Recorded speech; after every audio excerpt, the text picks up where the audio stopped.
दोस्तों, क्या आपने कभी सोचा है कि भगवान श्री कृष्ण, जिनकी आंखों में सृष्टि की सारी ज्ञान और न्याय छिपा है, जिन्होंने धर्म और अधर्म का फर्क हमेशा स्पष्ट किया, वो कभी अधर्मी व्यक्ति की प्रशंसा भी कर सकते हैं? हाँ, शायद आपको यकीन न हो, लेकिन यही अद्भुत और रहस्यमय कथा है जिसमें श्री कृष्ण ने युद्ध के मैदान के बाद अपने सबसे बड़े विरोधी दुर्योधन को कहा पुरुष श्रेष्ठ। अब सोचिए, वही दुर्योधन जिसने द्रौपदी का अपमान किया, जिसने अपने ही भाइयों को युद्ध में भेजकर नष्ट करने का प्रयास किया, जिसके कारण कुरुक्षेत्र का रण इतना भयानक और विनाशकारी हुआ, वो अधर्मी व्यक्ति, वह भगवान द्वारा श्रेष्ठ पुरुष कैसे कहलाया? आज हम आपको ले चलेंगे उस अद्भुत और रहस्यमय क्षण में जहां युद्ध का धुआं छंट चुका है, धरा रक्त और धूल से लाल पीली हो गई है, और मृत्यु भय से लड़ते दुर्योधन अपनी जांघ पर भीम के गदा प्रहार से घायल पड़े हैं। उसी समय भगवान श्री कृष्ण उस युद्ध भूमि पर आते हैं, शांत, गंभीर और पूर्ण ज्ञान में लीन, लेकिन उनका दृष्टिकोण बिल्कुल अलग है। वे देखते हैं केवल अधर्म या धर्म नहीं, बल्कि उस व्यक्ति की अंतरात्मा की शक्ति और दृढ़ संकल्प।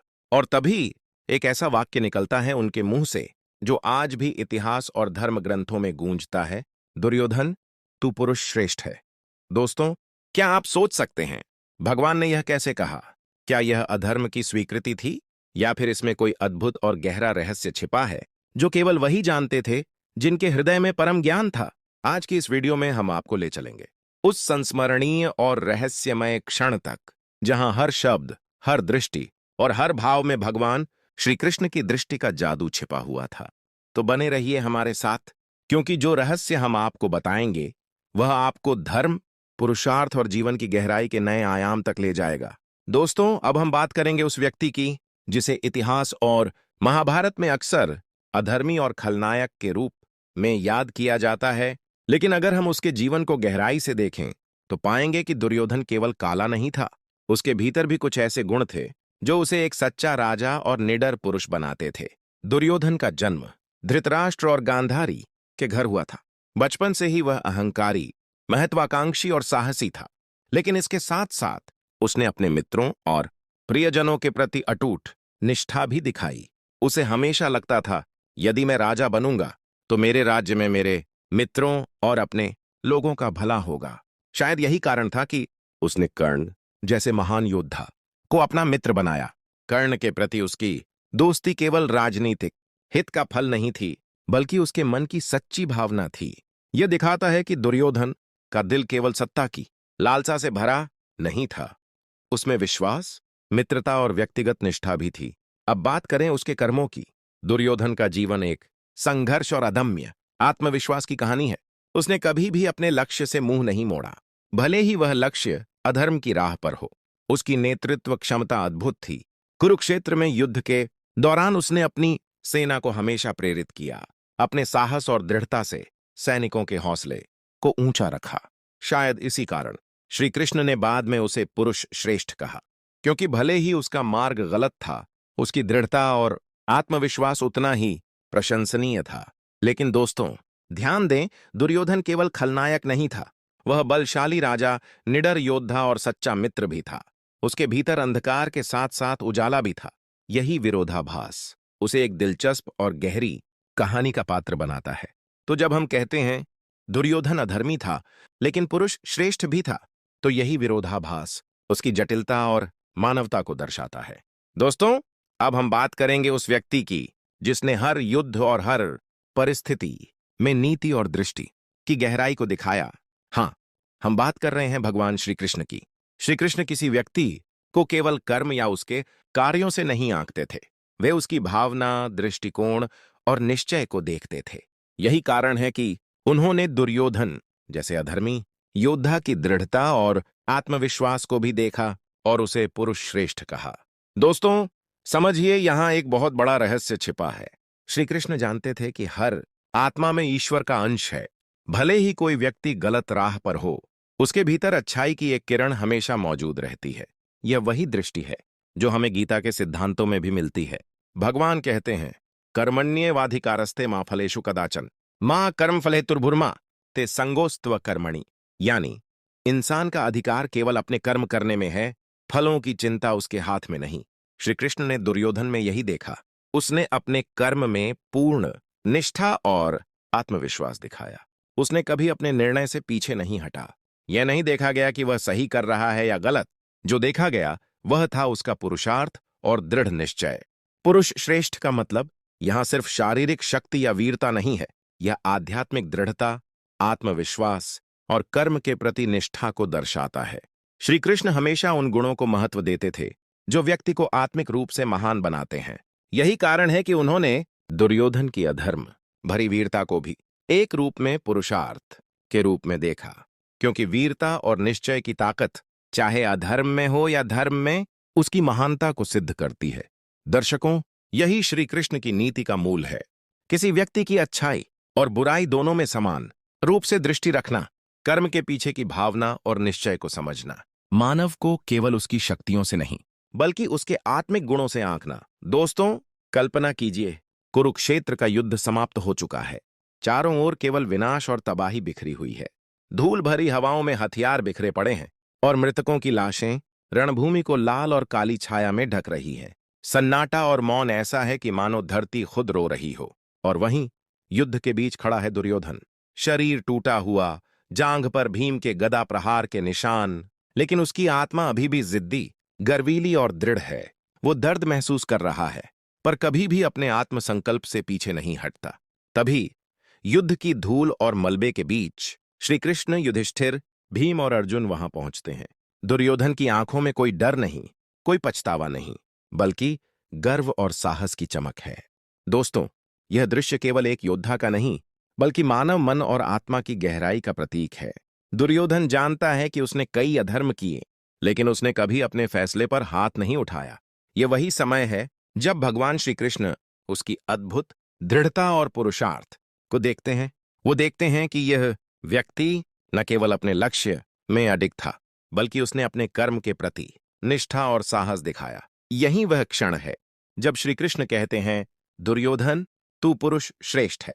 दोस्तों, आप सोच रहे होंगे कैसे विनाश और अधर्म के बीच भी एक व्यक्ति की आत्मिक दृढ़ता उसे श्रेष्ठ बना सकती है।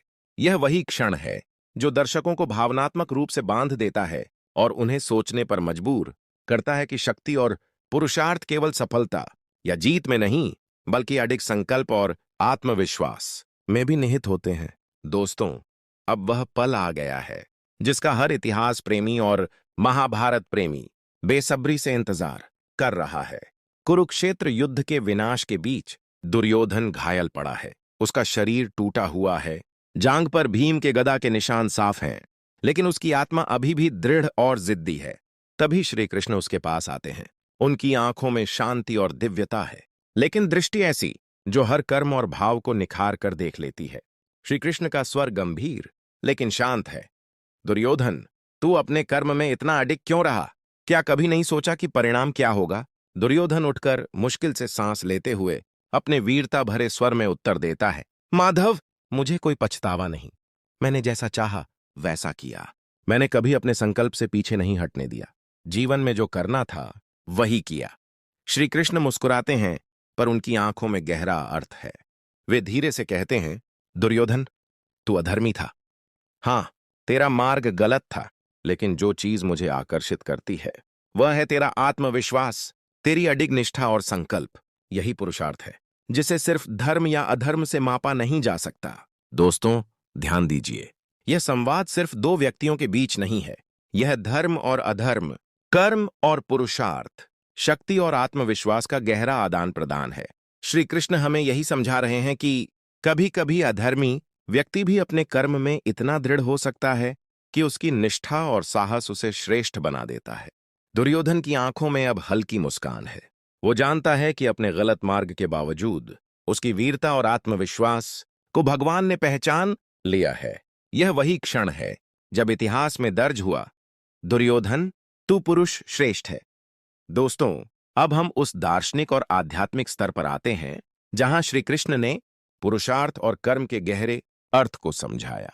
महाभारत के युद्ध और दुर्योधन के संघर्ष को समझने के लिए हमें भगवद गीता के उन श्लोकों को याद करना होगा जहां श्री कृष्ण अर्जुन को कहते हैं, कर्मण्येवाधिकारस्ते मा फलेषु कदाचन मां कर्म फल हेतुर्भूर्मा ते संगोस्त्व कर्मणि।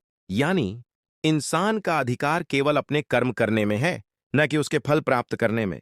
और किसी भी कर्म में फल की आस रखना व्यक्ति को भ्रमित और कमजोर कर सकता है। दोस्तों, यही दृष्टि श्री कृष्ण ने दुर्योधन में भी देखी।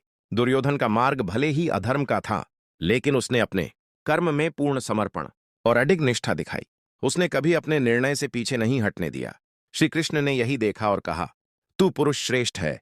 यानी पुरुष श्रेष्ठ बनने के लिए जरूरी नहीं कि उसका मार्ग केवल धर्म का हो, बल्कि जो व्यक्ति अपने निर्णय, कर्म और साहस पर अडिग रहता है और उसे पूरी निष्ठा से निभाता है, वह भी श्रेष्ठ पुरुष कहलाता है। धार्मिक दृष्टि से देखें तो यह एक बड़ा संदेश है। अधर्मी होना गलत है, लेकिन कर्मनिष्ठा और आत्मविश्वास की प्रशंसा की जा सकती है। कर्म का मार्ग कठिन हो या सही गलत का मिश्रण हो, निर्णय पर अडिग रहना और पूर्ण समर्पण दिखाना ही श्रेष्ठता की पहचान है। यानी दुर्योधन के साथ यह संदेश छिपा हुआ है कि कभी-कभी मनुष्य का साहस, निर्णय और निष्ठा उसके अधर्म को भी महानता के आयाम तक ले जा सकते हैं। दोस्तों, अब हम उस अंतिम क्षण की ओर बढ़ते हैं जो दुर्योधन की वीरता और श्री कृष्ण की दृष्टि की पूरी कहानी को पूरा करता है। कुरुक्षेत्र का युद्ध खत्म हो चुका है। धूल और रक्त से लथपथ रणभूमि में सन्नाटा है। दुर्योधन, जिसने अपने जीवन के अंतिम क्षण तक साहस और आत्मविश्वास बनाए रखा, अब मृत्यु की ओर अग्रसर है। लेकिन ध्यान दीजिए, उसके मन में कोई भय नहीं, कोई पश्चाताप नहीं। वह जानता है कि उसने अपने संकल्प और निर्णय में पीछे नहीं हटने दिया। उसने वीरता से युद्ध किया, अपने कर्मनिष्ठा का उदाहरण दिखाया। और यही वह बिंदु है जो दर्शकों को सोचने पर मजबूर करता है। श्री कृष्ण का न्याय केवल धर्म और अधर्म तक सीमित नहीं है। यदि कोई व्यक्ति वीरता और निष्ठा के साथ कर्म करता है, तो भगवान उसे उसका उचित फल अवश्य देते हैं। कहा जाता है कि मृत्यु के बाद दुर्योधन की आत्मा स्वर्ग लोक में गई, क्योंकि उसने युद्ध में वीर गति पाई।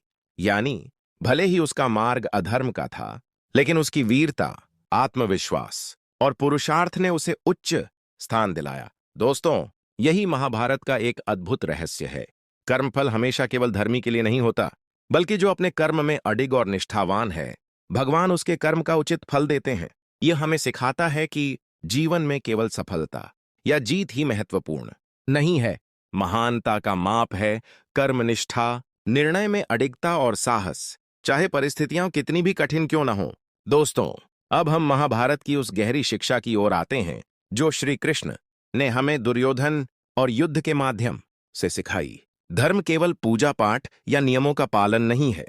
धर्म का असली अर्थ है कर्तव्य के प्रति अडिगता और दृढ़ता। श्री कृष्ण ने हमें यह दिखाया कि इंसान का मूल्य केवल उसके कर्मों से नहीं, बल्कि कर्म में उसकी निष्ठा और संकल्प से भी तय होता है।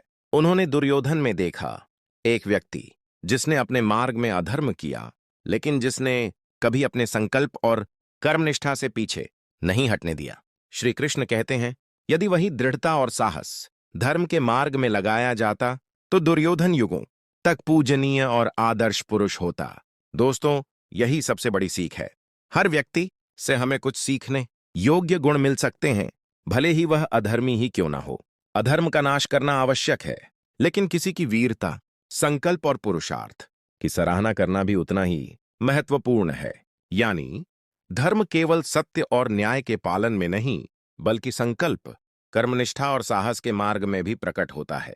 श्री कृष्ण ने हमें यह सिखाया कि पुरुषार्थ और आत्मविश्वास का सही उपयोग धर्म में होना चाहिए, तभी वह सच्ची महानता बनती है।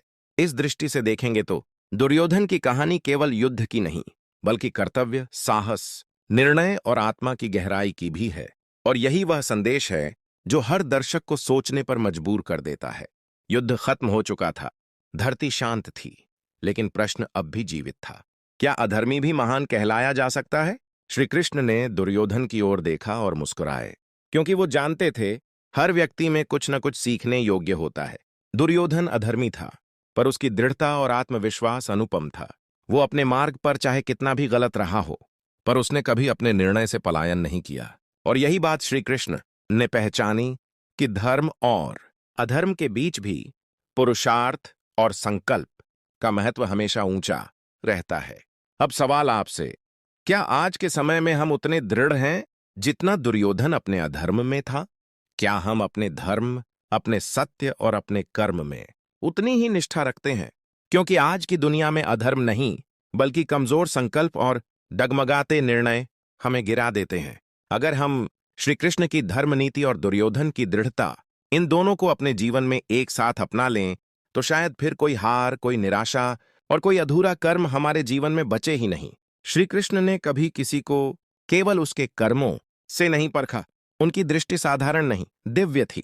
वो हर आत्मा में परमात्मा की झलक देखते थे, फिर चाहे वो अर्जुन हो, भीष्म हो या दुर्योधन ही क्यों ना हो।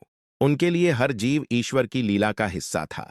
इसलिए जब उन्होंने दुर्योधन को पुरुष श्रेष्ठ कहा, तो वो किसी अधर्मी की प्रशंसा नहीं कर रहे थे, बल्कि उस दैवी गुण को देख रहे थे जो कर्म और निश्चय में अटल रहता है, भले ही मार्ग गलत हो। हर आत्मा में ईश्वर का वास है, इसीलिए हर व्यक्ति में कुछ दिव्यता छिपी होती है। श्री कृष्ण ने गीता में कहा था, न ही कश्चित क्षणम पिजातु तिष्ठत्य कर्मकृत। कोई भी क्षण भर के लिए भी बिना कर्म किए नहीं रह सकता। कर्म से कोई बच नहीं सकता, और हर कर्म का फल, धर्म या अधर्म, ईश्वर के न्याय में निश्चित होता है। दुर्योधन ने अधर्म किया, पर युद्ध में उसने कायरता नहीं दिखाई। उसने अपने हर कर्म की जिम्मेदारी ली, और उसी कर्म के माध्यम से उसे उसका फल मिला। यही कारण है कि श्री कृष्ण ने कहा, अधर्मी भी अपने कर्म के अनुसार ही फल पाता है, और कर्म में दृढ़ता ही आत्मा की परीक्षा है। श्री कृष्ण दुर्योधन से असहमत थे, लेकिन उन्होंने उसकी मित्रता और निष्ठा की सराहना की। कर्ण समाज द्वारा तिरस्कृत था, पर दुर्योधन ने उसे राजा का सम्मान दिया।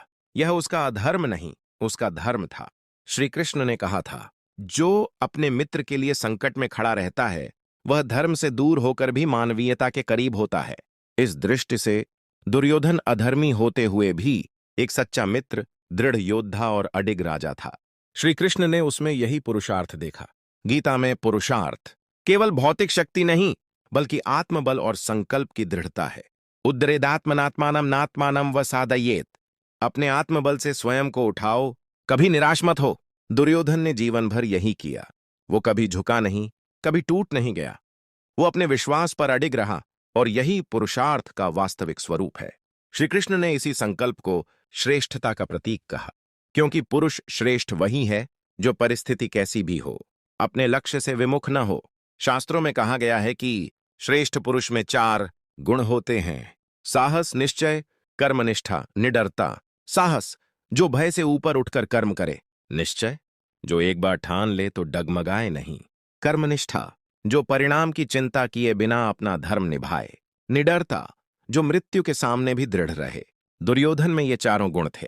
श्री कृष्ण ने उसी कारण उसे पुरुष श्रेष्ठ कहा, क्योंकि उसकी दृढ़ता और साहस उसे अधर्मी होते हुए भी महान योद्धा बना रहे थे। दोस्तों, धर्म और अधर्म की इस कहानी से हमें एक बात जरूर समझनी चाहिए कि इंसान की असली ताकत उसके कर्म में नहीं, बल्कि उसके संकल्प में होती है। अगर अधर्मी दुर्योधन अपने अधर्म में इतना दृढ़ हो सकता है, तो हम अपने सत्य और अच्छे कर्मों में क्यों नहीं। जीवन में हार, मुश्किलें और दूसरों की आलोचना, ये सब तो आएंगी ही, पर अगर आप अपने धर्म, अपने कर्म और अपनी सच्चाई पर अडिग रहेंगे, तो श्री कृष्ण की कृपा आपके साथ होगी। याद रखिए, जो अपने निर्णय पर डटा रहता है, वो जीवन में कभी नहीं हारता। अगर आपको श्री कृष्ण की यह अद्भुत कथा और इसका छिपा संदेश पसंद आया, तो इस वीडियो को लाइक करें, अपने मित्रों के साथ शेयर करें और हमारे चैनल को सब्सक्राइब करें, क्योंकि हम हर बार आपके लिए ऐसी ही रहस्यमयी, प्रेरणादायक और ज्ञान से भरी कथाएं लेकर आते हैं। जय श्री कृष्ण।